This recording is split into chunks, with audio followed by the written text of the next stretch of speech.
अस्सलाम वालेकुम रहमतुल्लाह।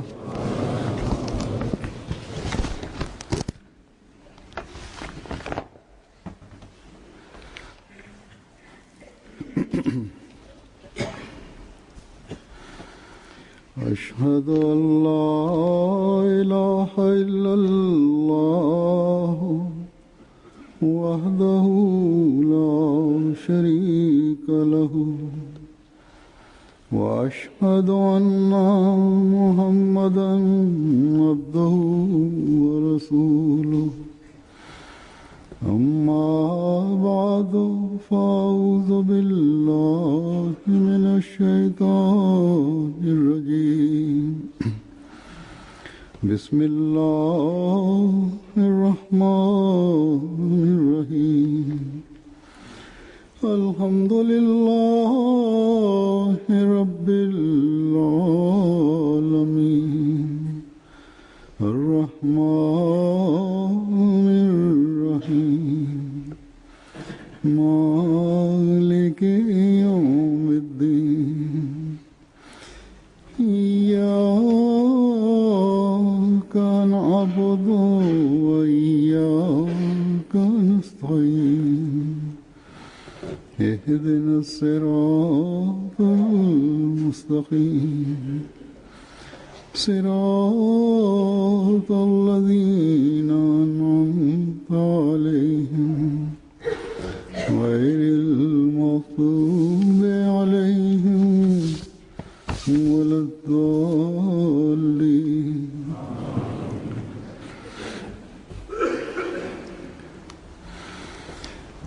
عموماً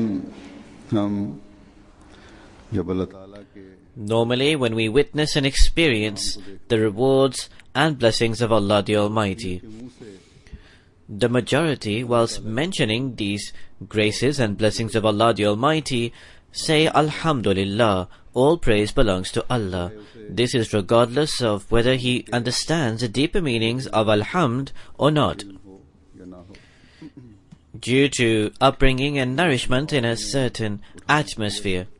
This realization is most certainly present, that even if he just says it as a formality, he knows that he must say Alhamdulillah, all praise belongs to Allah.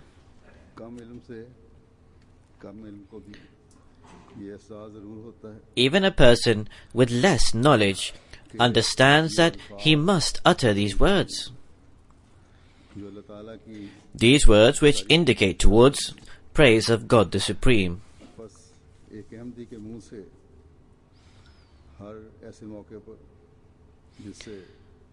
Therefore, an Ahmadi, on every such occasion upon which he receives happiness, when the blessings of Allah the Almighty are raining down, or when he receives a reward from God, or when through any means he understands that it is Allah the Almighty who is providing him with this blessing, so on such an occasion he most certainly exclaims Alhamdulillah.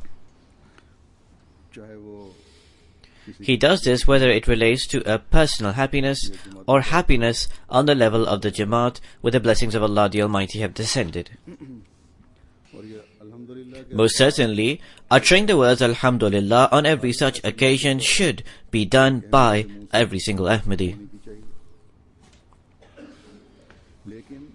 However, the words Alhamdulillah, all praise belongs to Allah, become a greater source of blessing for the one uttering it at that point, when he says it with thought and consideration, when he expresses it understanding its true spirit.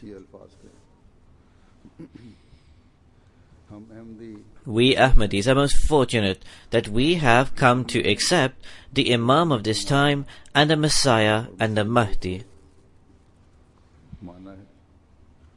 We have accepted the Imam Mahdi. It is due to this faith in him that we do not face any difficulty in understanding Alhamdulillah or the meanings of the spirit of any of the words of the Holy Quran, providing that we give due attention towards this.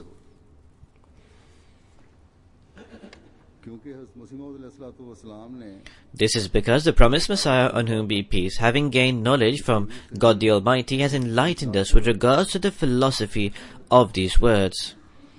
अल्हम्दुलिल्लाह He has explained to us Alhamdulillah in various different manners. वजाहत फरमाई। इस वक्त मैं At this time, I will provide a brief elucidation of the words Alhamd in the words of the promised Messiah, on whom be peace. The promised Messiah alayhi salatu wassalam states, "Let it be clear, Hamd is praise which is offered in appreciation of commendable action of one worthy of praise. It also means lauding one who has done a favor of his own volition or will or according to his own choice. The true reality of Hamd is the due only of the being who is the source of all grace and who is the source of all light, and who exercises beneficence deliberately and not in ignorance or under compulsion." These meanings of Hamd are found only in Allah, the All-Knowing, the All-Seeing. Indeed, He is the true benefactor, and from Him proceed all benefits from beginning to end, and for Him is all glorification, in this world and also in the hereafter, and all praise that is bestowed on others reverts to Him. Thus, this is the definition and meaning which is encompassed by the word Hamd. When a person keeps all these meanings before him and says Alhamdulillah, then that becomes a true Hamd. This is a type of Hamd that a mu'min or a believer should perform. In many places, the Holy Quran mentions the word Hamd, and it draws attention towards the Hamd or the praise of Allah the Supreme. In any case, at this point, I will speak in light of the aforementioned extract and will explain it somewhat.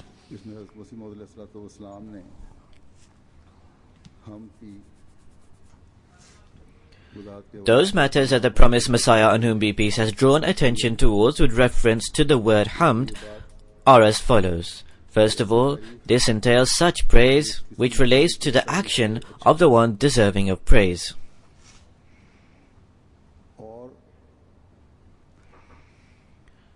Amongst people, various people are praised. However, the promised Messiah alayhi salam states that the one deserving of praise, and who is more deserving of praise than Allah the Almighty. So thus, one point that should be borne in mind is that the reason why all praise belongs to Allah is because He is the most deserving of that praise. Further, the promised Messiah, on whom be peace, explains the praise of such a one who confers blessings, who confers it of his own will and of his own volition. Thus, when the blessings of Allah the Almighty descend, they are bestowed more due to the will of Allah the Almighty rather than the action and deed of the person receiving the reward. Sometimes Allah the Almighty shows the manifestation of His Rahmaniyat.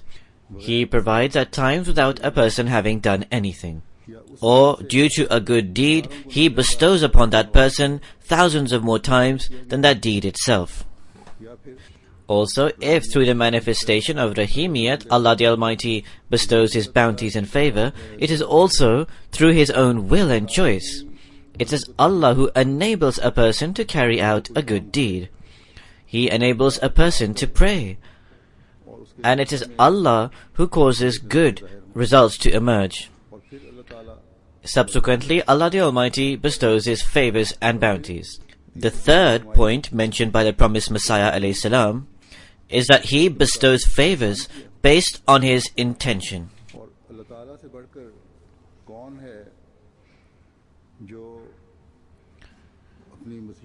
Who, more than Allah the Almighty, confers a favor or carries out an act of kindness upon His people based on His intention.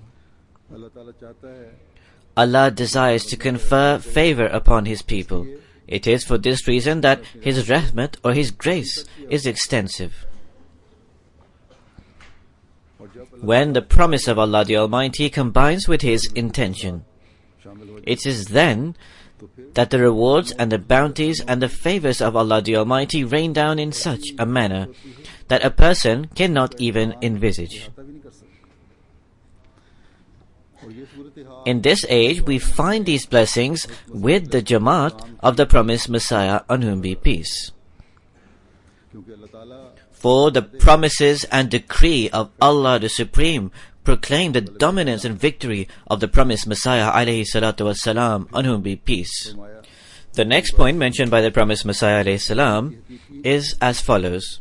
The one truly worthy of praise is that being who is the source of all blessings and all light.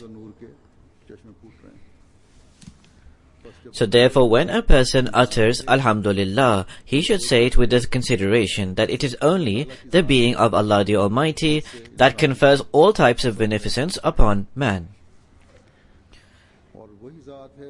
It is the being of Allah the Almighty who is the light of the heavens and the earth. Allahu nurus samawati wal ard, as is said by Allah. So when Allah the Almighty is the light, a person should go towards Allah. A person should proceed towards Him and should submit towards God. It is then that a person becomes one who truly says Hamd. He thus comes out of darkness and continuously moves into light.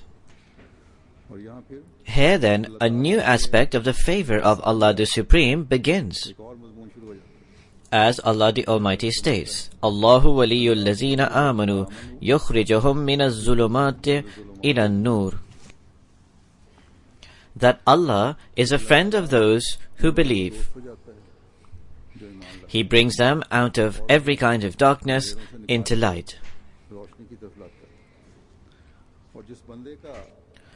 Whoever is befriended by Allah the Supreme, whoever God the Almighty becomes the wali of, he gains new perception and insight with regards to Alhamdulillah. Subsequently, a new series of the blessings and favors of Allah the Almighty commences. Thus, one who carries out true hamd becomes the recipient of the blessings of Allah the Almighty. A never-ending series of these blessings then begins. After one blessing is received, another blessing is then bestowed, and so on. Then the promised Messiah, on whom be peace, states that it should also be borne in mind that Allah the Almighty does not confer favor inadvertently, and nor does He confer it in compulsion. Rather, this is done ala wajhil basirat. This is done in full perception. Allah the Almighty is fully aware that He is conferring this favor, and He does not require any reward in return. However, He has also informed man that if you become grateful, if you carry out true hamd continuously, if you discharge the right of your servitude, then la'azidannakum, you will gain further blessings. Allah says that my blessings, my favors will continuously increase. These blessings and these favors will not only be conferred upon you continuously in this world, rather you will also be provided these bounties, these rewards and these favors in the hereafter.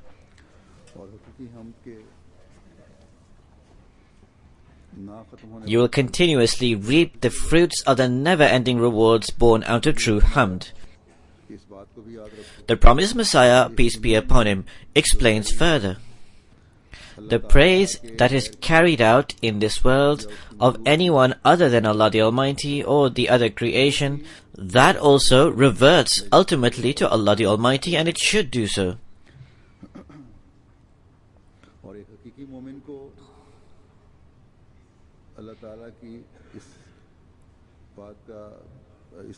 A true believer should have this discernment and perception that the ultimate end of all types of praise is Allah the Almighty. This is for Allah the Supreme is the possessor of all powers. The one who created the heavens and the earth and all within is Allah, whether this relates to animate or inanimate creation, whether it relates to plant life or animal life, or whether it relates to human life. The creator of all and the one who bestowed within all creation various types of attributes and qualities is Allah the Almighty, through which man can derive benefit. बस किसी भी चीज की और Therefore, no object, no thing, or no human has any individual significance whatsoever until the point that Allah the Almighty bestows the quality or attribute or strength within it, which can give benefit to man. पहुंचाने वाली बेशुमार चीजें जो हम देखते हैं There are innumerable and countless things in this world and on this earth. The quality in them to give benefit to others has been given by Allah the Almighty. नहीं कर सकता A person cannot derive benefit until Allah so wills that this will give benefit. बस जब हर खसूसियत So therefore, when every single quality has been given due to the will and intention of God the Supreme and also as a result of Allah's law of nature. तो फिर For this reason, after anyone derives benefit from anyone in the world, true gratitude should still be of Allah the Almighty. And the hamd or the praise should be done of God. उसने ये ख्वाब That God who provided these means and who bestowed these provisions, के बंदे से through which the creation, the men, and the believers of God derive benefit. फायदा उठाया It is indeed a commandment that gratitude should also be extended to people. If anyone takes benefit from another person, you should also be grateful to that person. अगर बंदों की शुक्रगुजारी If gratitude to people is carried out with the intention that it is Allah who has sent this person for my benefit, it is Allah who has created this person as a means for my benefit, Allah has sent this person as a means for my betterment, this would also be gratitude to God.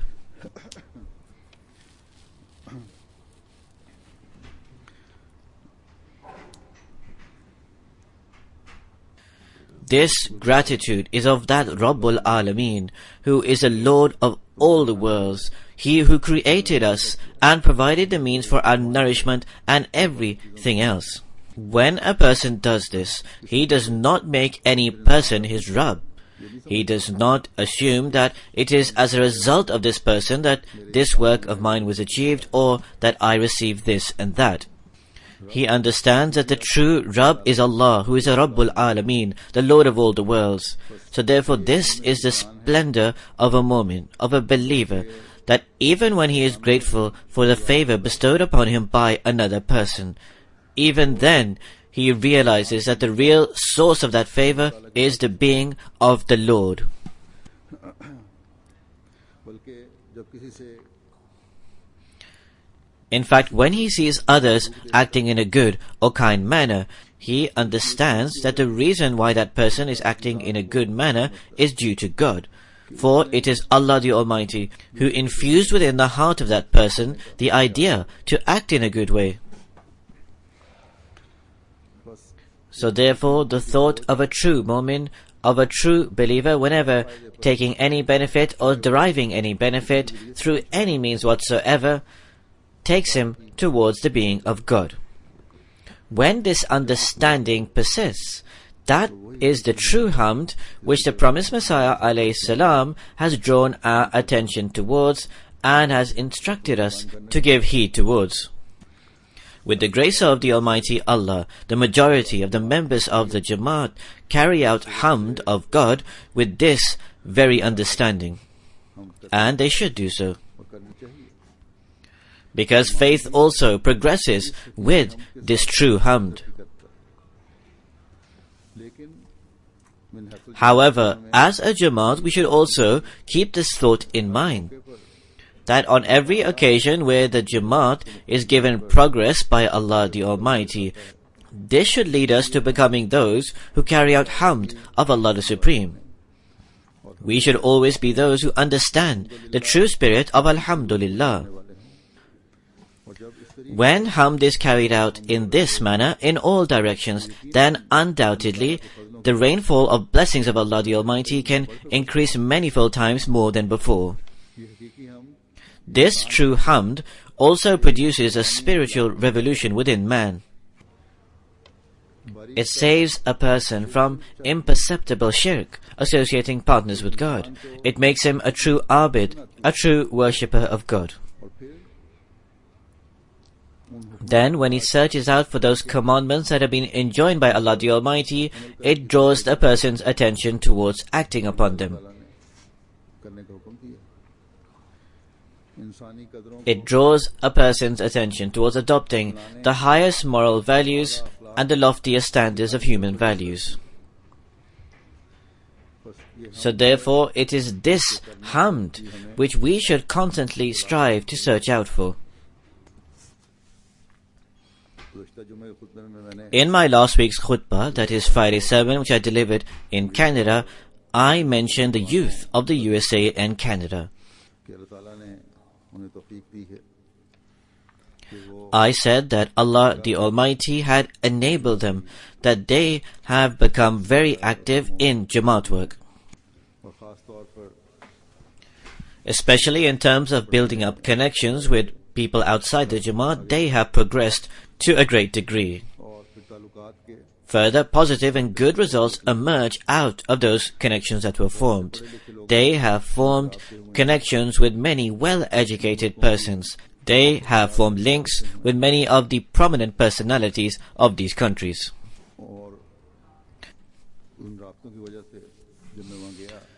It is as a result of these connections that when I went to these countries, meetings were arranged for me to meet with these people, and I had the opportunity to meet them.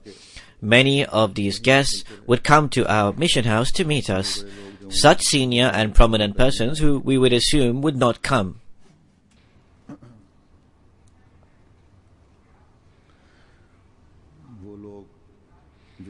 Such people who form the policies of their country, those people who govern the world affairs, and who make policies with regard to the world. I had an opportunity to say a few things to them and to explain to them a few matters. So this was a benefit of these connections that were formed, and, as I mentioned, a major role was played by the youth in this. However, these youth, whether they are of the US of A or of Canada, or in fact anywhere else in the world, I would like to also draw their attention towards the point that do not consider any worldly relationship or connection to be any great personal achievement.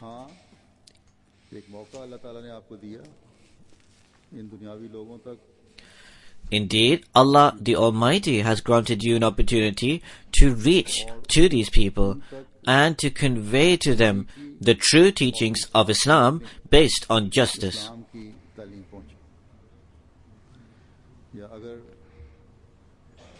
Or it can be said that if you arrange for me to meet certain people, or if you arrange a function, I was granted the ability by Allah the Supreme to impart to them the beautiful teachings of Islam, to explain with wisdom to the senior people of the country who make decisions with regards to the world, how the world can be led and guided. Thus, first of all, what I would like to say to the youth everywhere in the world, but because I recently went on a tour of the USA and Canada, I especially say this to the youth of these countries, that do not attribute your links, your connections, your achievements to any personal quality.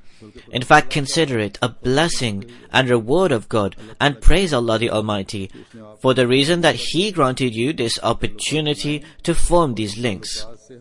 Further, the aim of creating these connections and links is not to derive any personal gain. This should never be the reason. Our purpose is to guide the world. It is to the maximum extent possible to endeavor and show the world the manner of treading on the right path. If they accept this, then that is good. If they do not, then at least we would have discharged our duty. It is to save the world from disorder and destruction. This is because the path that the world is currently walking upon, if they persist on that route, then undoubtedly a great destruction looms before us. It is to bring the world towards God. If anyone thinks within their heart that perhaps our benefit and our success is connected with these relationships, or that it is due to anyone's personal quality or achievement that these connections are formed, or that the progress of the Jamaat is related to these connections, and that is wrong. As I have explained in the subject of Hamd, that this is the will and intention of God. It is His choice that the Jamaat of the promised Messiah ﷺ will go on progressing and achieving successes. In these successes, we make trivial efforts. In terms of the actual results, they manifest as the result of the favor of Allah the Almighty. Thus, whenever any fruits are reaped due to any effort, more than anyone's personal endeavor and quality, it is due to the blessing and grace of God. In fact, it is in reality only due to the blessing of God. If we maintain this way of thinking, then the blessings will go on increasing. Moreover, we are not to take anything from these worldly people, and nor is this our purpose. The reports of my tour of the USA would have been read in the Al-Fazl by the readers of Al-Fazl. In the USA, at that location and at that building, which is called Capitol Hill, where the Congress and Senate gather, where they decide about their country and the world, where there are also other departments and offices of the country, there a function was held in a hall. I briefly addressed them.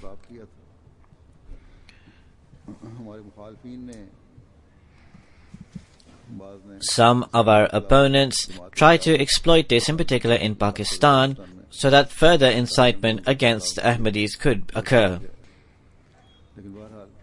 In any case, it did not achieve in their aims. The viewpoint of these opponents was that, for the sake of the Ahmadis, I had gone to the American government to seek help, or that, God forbid, I had gone to the American government to conspire against Pakistan.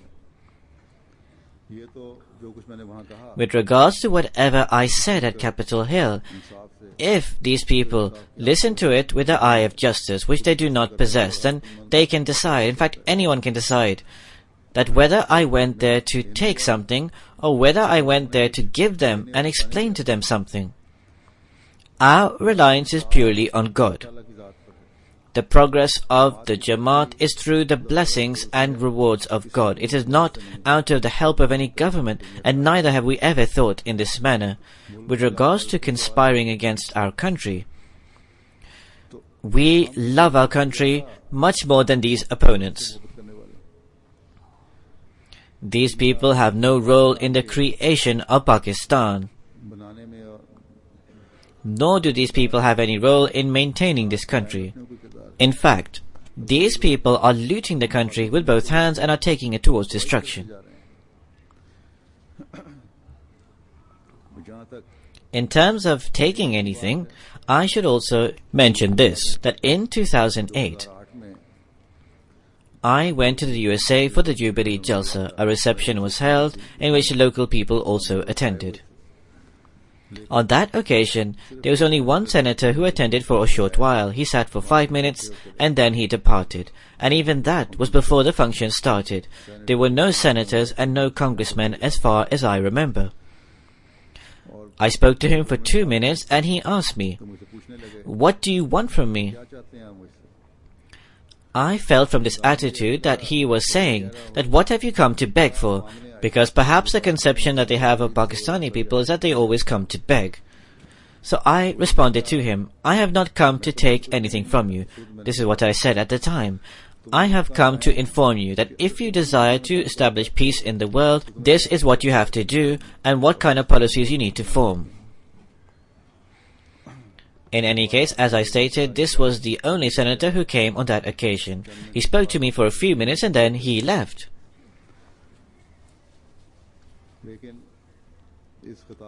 However, in this function, in Capitol Hill, and in this address that I delivered,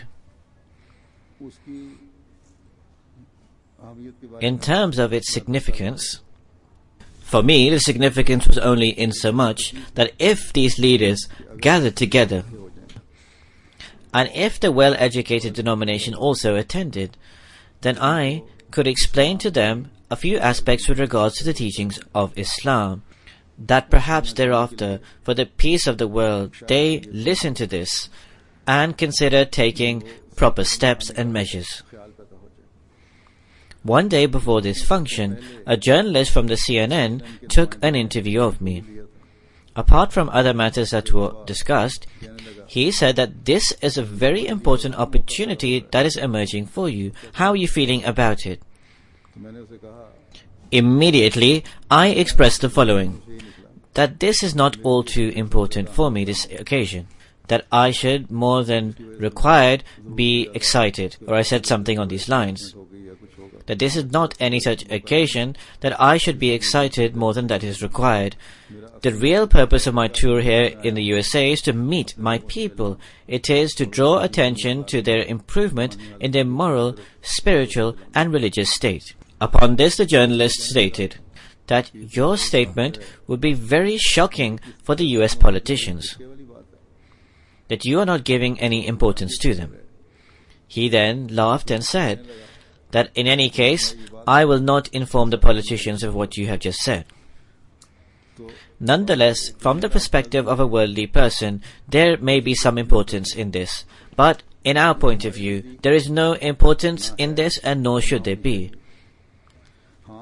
Indeed, demonstrating high moral values, we do absolutely thank them that they have listened to what we had to say.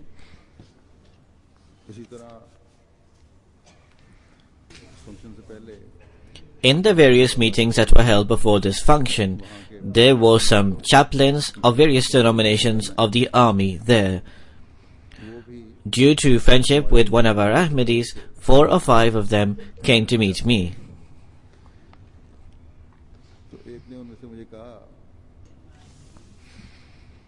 So one of them said to me that tomorrow you are going to address the congressmen and senators.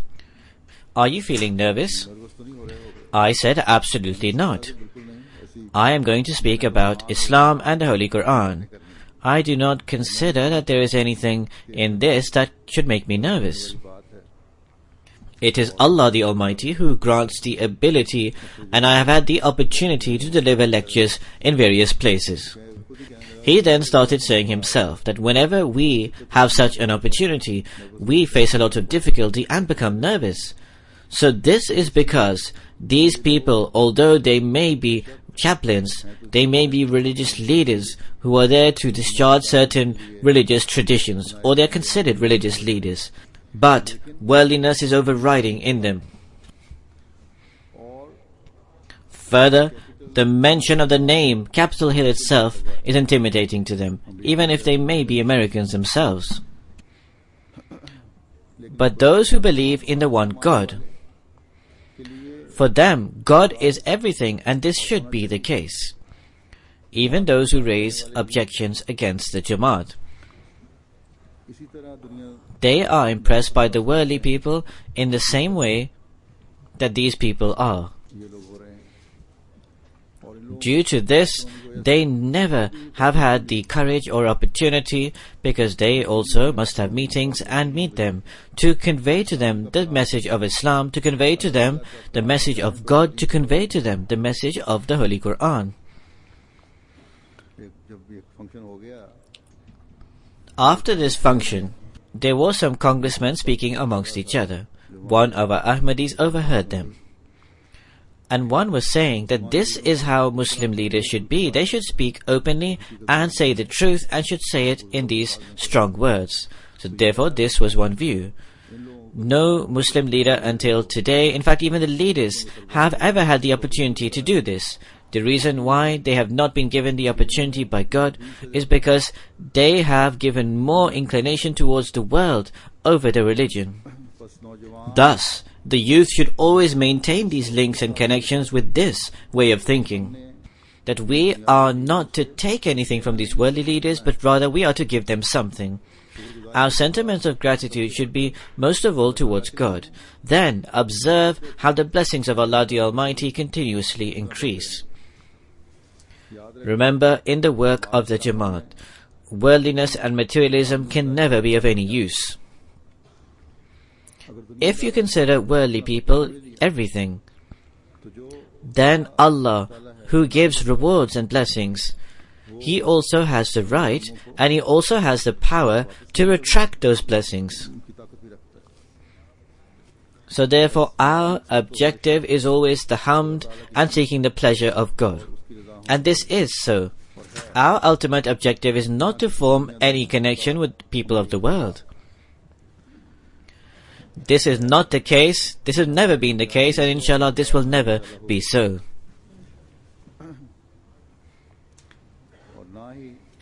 Nor is our life objective to approach these people of the world and to derive anything from them. Whether it is Capitol Hill of the USA or any other such building, any function or event has ever been our life objective, and never will it be so, and neither should it be so. This is not our ultimate objective. Every single Ahmadi should remember, however much well educated they are, that our ultimate objective is to make the world submit before the one God. This is our ultimate purpose. It is to cause the flag of the Holy Prophet ﷺ to be hoisted from the buildings of the world and by the national flags of the world. Most would have seen it on MTA and also read it from the reports. Whatever I said at Capitol Hill was in light of the Holy Quran and its teachings. It was based on the teachings of Islam, which are the teachings of truth. This is what I tried to impart.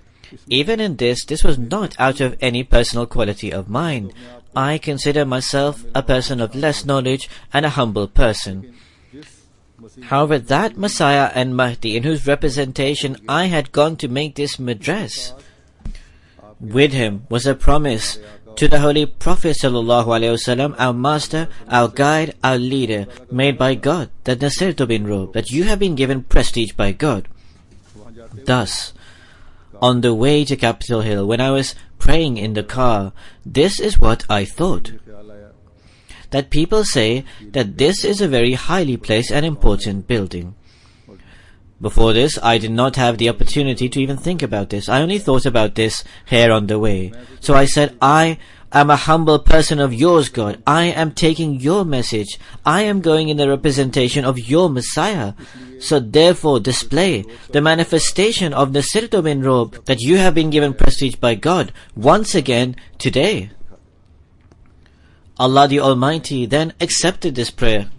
Those people who have interest in this, they witnessed this and they also expressed it. They said that we observe the manifestation of Nasirtu bin Rob there. Anwar Mahmud Khan Sahib, son of Abdul Malik Khan Sahib, who lives there. He is also a part of the Markazi Amla. He has written a short article with regards to this. I believe that he should publish this in Al-Fazl and also other publications. He has written about the circumstances there and also the brief viewpoints mentioned by the politicians. That how they were impacted and impressed by this.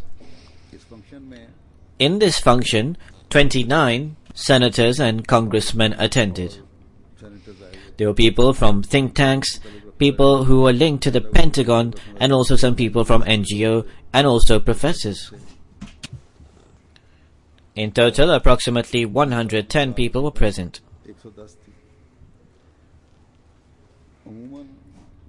It is a custom there, and this is what is normally said, that whenever congressmen and senators attend any function, they do not sit long. After a short duration, they get up and leave.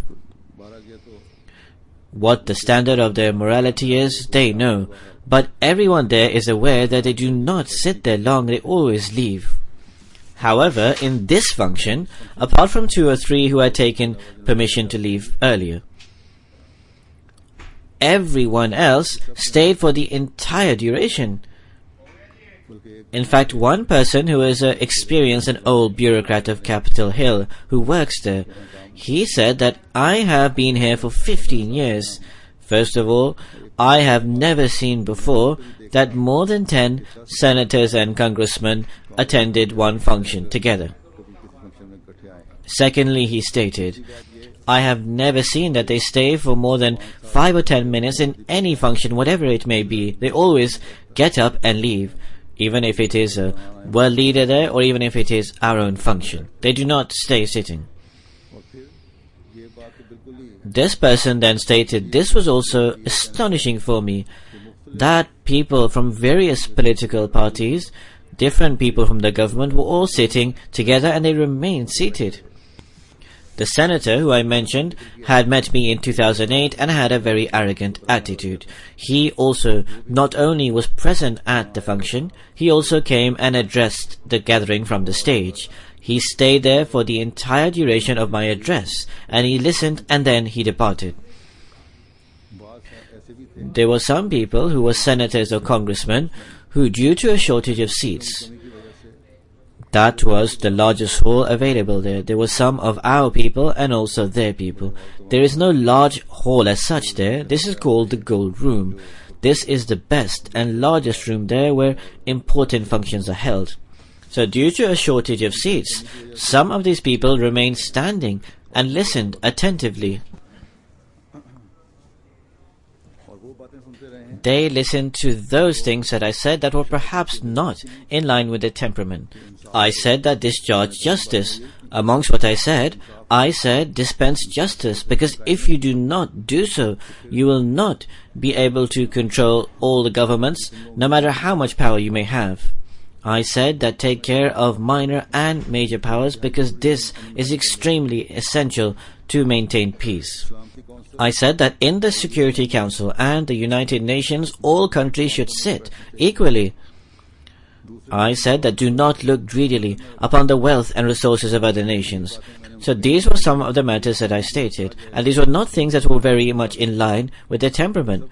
All of this I said based on the Holy Quran.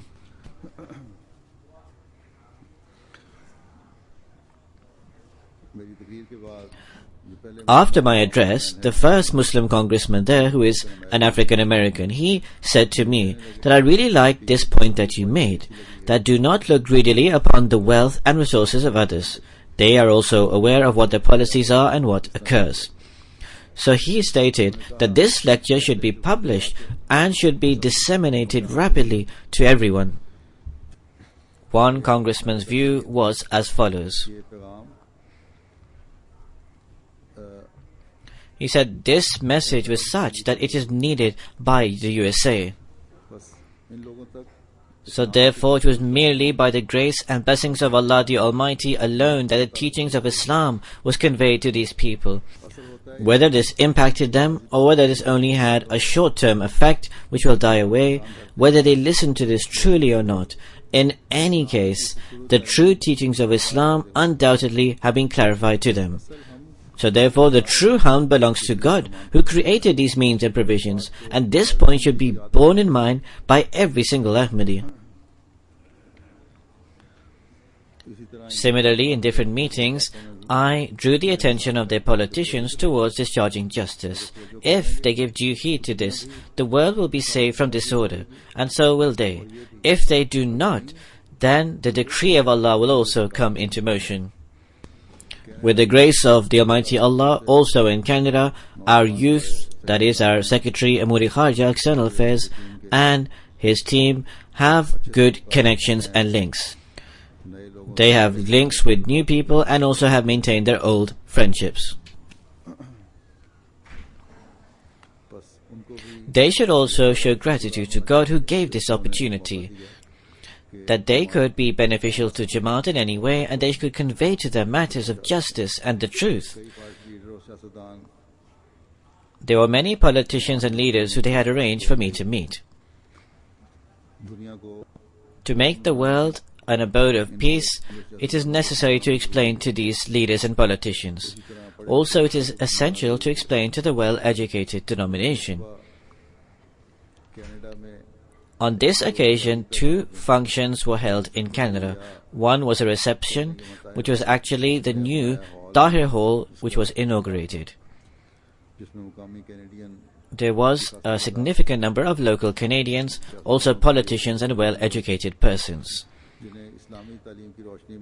I had the opportunity to say a few things with regards to the teachings of Islam.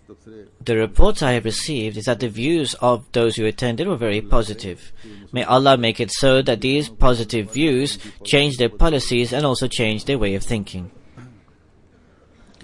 With regards to this very Tahir Hall, I should also mention, previously, a certain government department which helps charities and also NGOs, they offered to give approximately $2 or $2.5 million for the construction of this, that some portion should be given by the Jamaat and some by them.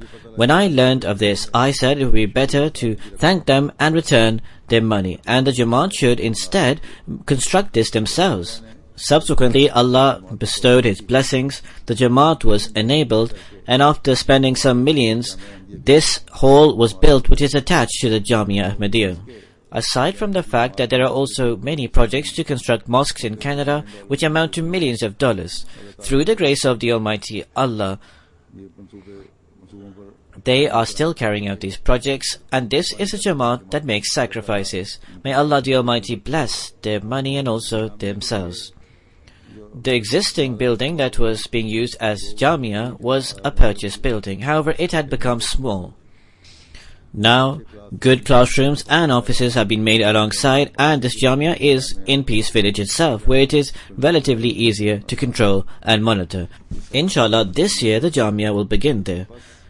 Thus, observing these progresses and advances, the heart is filled with the hamd of Allah. May Allah the Almighty make every single person of the Jamaat one who carries out true hamd and shows true gratitude. Due to our links and connections, the Chief Minister of Ontario, with great insistence, had organized and arranged a function. With the grace of the Almighty Allah, the Jamaat there has good connections at every level. When this minister learned of my coming to Canada, he said that he wanted to organize a reception for me. When I turned this down, that there is shortage of time, and where his office is based, where his secretariat are, or wherever he wanted to organize the function, in the guest houses or in the ministerial house, to travel between there would be difficult and would waste a lot of time. He replied that if this is the case, I will arrange a function in a large hotel near to where you are based, but in any case you must come. After this, there was no room left to turn his offer down. Subsequently, he organized a reception. He mentioned the Jamaat in very positive terms. He related the link with the Jamaat and also the good work of the community. There, I also had an opportunity to impart the beautiful teachings of Islam for 15 or 20 minutes to all the people present. Therefore, from a perspective of the links and connections, there are office holders there who have good connections and links, and also there are some ordinary Ahmadis who also have good connections. These previous connections have not only been maintained, in fact, they are increasing and strengthening. So therefore, as I stated, always remember that this is due to the blessing of God, rather than because of any individual or any youth. With the grace of the Almighty Allah, the Canada Jamaat, generally speaking, is advanced in their devotion and loyalty. In the previous week's khutbah or sermon, due to certain shortcomings in the administration and system, I expressed displeasure somewhat. When I met the members of the Jamaat after, they were distraught and were crying and weeping and asked for forgiveness. They also expressed this through letters. Whereas, if I express a little anger or displeasure, it was with relation to relevant departments and the office holders, and not the members of the Jamaat. It is the love, sincerity and devotion of the members of the Jamaat that led me to say that if it was not out of care for them, I would have transferred the Jalsa to the US of A. So, generally speaking, I have no complaint with the members of the Jamaat there. Indeed, during the Jalsa Salana itself, there are sometimes some mistakes that are made. These are mistakes that are made by the office holders also, or if errors are made by the members of the Jamaat, such as on the ladies' side there are complaints that normally arise from one segment, that there is normally a lot of noise and they do not listen to the Jalsa with attention. But the rectification of all of this can be carried out by the duty holders, men and women, and the office holders discharging their duties properly. Therefore, if anyone should have asked for forgiveness, it should have been the office holders and certain duty workers. But they did not consider this, and instead, the ordinary Ahmadi members, men and women, were restless and anxious that I had expressed anger and displeasure. With the grace of the Almighty Allah, seeing the sincerity and loyalty of the members of the Jamaat in Canada, my heart is filled with the hamd of God. There was already a population living in Peace Village. Now, this has been expanded to the surroundings of Peace Village, where a new area has been populated. Then also on the other side, that has also been populated. It is my estimation there must be around 1,000 Ahmadi homes. So this is why there was always hustle and bustle there. It always felt there as if it was an Ahmadi atmosphere. With the grace of the Almighty Allah, seeing the sincerity and loyalty of the members of Jamaat in Canada, my heart is filled with the hamd of God. That what kind of people Allah the Almighty has granted to the Jamaat of the promised Messiah. How beloved a Jamaat this is, which have also reached the heights of love towards Khilafat. On a daily basis there was illumination in Peace Village, as I mentioned. Further, there were only limited days and Ramadan was approaching. I felt to stay there a bit longer and observe their devotion and loyalty. This is also a blessing and reward of Allah, that the place of the Jalsa in terms of arrangements is becoming too small. There is also becoming a shortage in parking. It is for this reason the Canada Jamaat should also think about expanding and looking for a new venue. They should not be concerned how the arrangements will be carried out. When Allah the Almighty is increasing your requirements, He will also provide the arrangements, providing that you become truly grateful people to God who display true hamd. I would like to say one more thing which relates to the USA, also in Canada, but also here as well. Nowadays, people are coming as refugees and asylum seekers from Pakistan. Many new people are coming of this type. They should also remember that Allah the Almighty has bestowed blessings and grace upon them. In order to attract the blessings of Allah further, you should, instead of losing yourselves into the world and materialism, you should bond yourselves with God. You should keep in view the commands of Allah the Almighty. You should keep in view how to please Allah. The youth should especially remember that the extent to which you show gratitude and carry out hamd of God, the blessings and rewards of Allah the Almighty will continuously increase. But you should always remember the difficulties that you face in Pakistan. It is then that you will always remember God. Those who come new should always focus on trying to establish a virtuous example, both men and women. This is so that where on the one hand you can become the recipient of God's blessings, there on the other hand, for the people living in those countries and also for the Ahmadis, you can become an example. So always remember this point. Your coming here should not only be for the world, you should also keep in view the religion. Inshallah, Ramadan will start in 2 days. In the USA and Canada, perhaps Ramadan is starting tomorrow. Every single Ahmadi should take great benefit from Ramadan. Strive to take your prayers and supplication to the maximum levels. These are days to attract the blessings of Allah the Almighty. Every single Ahmadi should try the level best to derive benefit from this. May Allah the Almighty also grant every single Ahmadi to achieve this. This is so we can witness the blessings of God descend upon us to a greater degree than before. May Allah enable this to be achieved. After the Friday prayers, I will also lead 2 funeral prayers. एक जनाजा हमारे The first one is one of our martyrs who was martyred yesterday, Chaudhry Naeem Ahmed Gondal Sahib. जो चौधरी अब्दुल वाहिद साहब He was the son of Chaudhry Abdul Wahid Sahib of Karachi. उनकी He was only martyred yesterday. Inna lillahi wa inna ilayhi raji'un. Surely to Allah we belong and to Him we shall return. Mukarram Khurshid Alam Sahib was his late grandfather. थे और The martyred was born in 1961. हमारी चक He was born in Sargota. फिर In 1971 he moved to Gondal Farm, shift हो गए फिर and then he moved to Urangi town.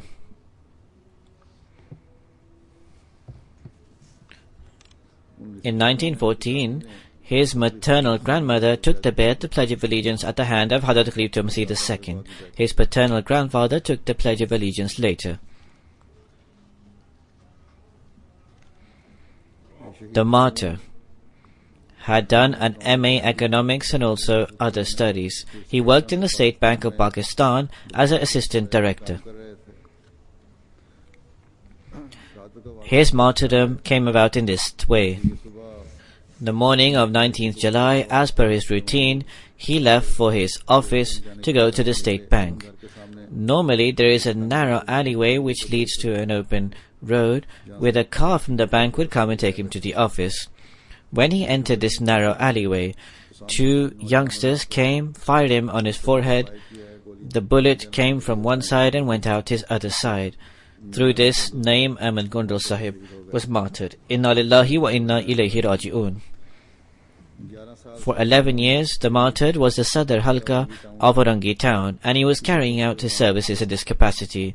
Before this, 4 years, he was Qaid Majlis Urangi town, and before that, Zaim Halka Secretary Waqf-e-Nom and Murabbi Atfal. He also worked in other different capacities. जामदीन जमात की He was extremely friendly and a person of high moral values. पहले इलाका में The people of the local area also felt this way about him. The circumstances in Urangi town had been bad for quite some time. There had been quite a lot of opposition, but he always showed great bravery. He would always challenge any of this. He was an extremely courageous and fearless person. With the grace of Allah, he was also a Musi. कुछ गैर Ahmadi Some non-Ahmadis came to express their condolences and also mentioned. यहाँ भी He had come here for the Jalsa for some years. और जिनके घर ठहरते थे उनकी बच्चियां The daughters of the place where he was staying said that instead of being a guest, when he stayed in our house, he would become the host for the other guests who were staying for the Jalsa. In fact, his humbleness was to the degree that whenever he polished his own shoes, he would also polish the shoes of the guests alongside this. एक जलसे पर आए हैं जब On one Jalsa, when he came, when it was heavy rain, तो जब ये long boot जो पहने हुए थे इन्होंने घर वालों ने कहते हैं he said our shoes were filled with mud. When we saw in the morning, our boots or Wellingtons were completely clean and they were all in a line. At night, he had taken all the boots or the Wellingtons of all the guests who were staying there, had cleaned the mud, had polished them and put them in a line. He was a person of great humility. और He had no children, कोई नहीं थी but his wife states that he took care of me in such a manner that it felt मुझे लगता ख्याल that आता perhaps कि शायद मैं मेरे माँ my mother and father did not give me so much comfort and love as he did. ने दिया May Allah elevate the rank of the martyred continuously, and may Allah the Almighty also end these days of difficulty in Pakistan. जैसा कि मैंने कहा As I stated, we should give great attention towards prayer, and especially in Ramadan in this light. We should supplicate, especially Pakistani Ahmadis also especially should pray, and also Ahmadis everywhere, that quickly these days of difficulty come to an end. The second funeral is of Mukarram Sahibzada Mirza Hafiz Ahmed Sahib, who was the son of Hazrat Khalifah Masih II. He passed away at the age of 86. बात हुई है 15 He passed away on the night of 14th and 15th July. He was born from Hazrat Nasir.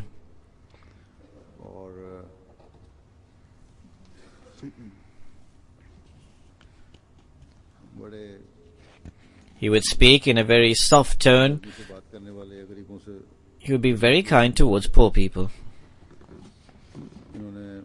He passed the Maulvi Fazl exam, and then Hazrat Khalifa Masih II sent him to Sindh to take care of the land. This is where he worked. When this syndicate came to an end, he started his own work.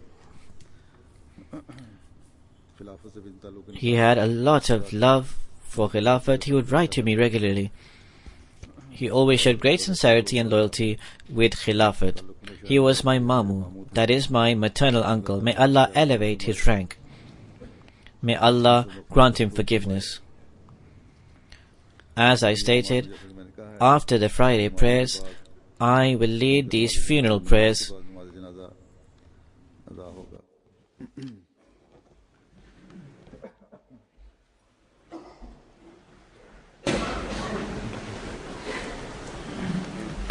Alhamdulillah,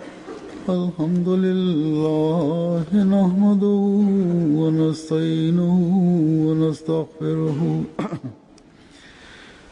wa nu'minu bihi wa natawakkalu alayhi wa na'udhu billahi min shururi anfusina wa min sayyiati a'malina. من يهده الله فلا مضل له ومن يضلل فلا هادي له ونشهد أن لا إله إلا الله ونشهد أن محمدا عبده ورسوله عباد الله رحمكم الله إن الله يأمر بالعدل والإحسان وإيتاء ذي القربى وينهى عن الفحشاء والمنكر والبغي يعظكم لعلكم تذكرون اذكروا الله يذكركم وادعوه يستجب لكم ولذكر الله أكبر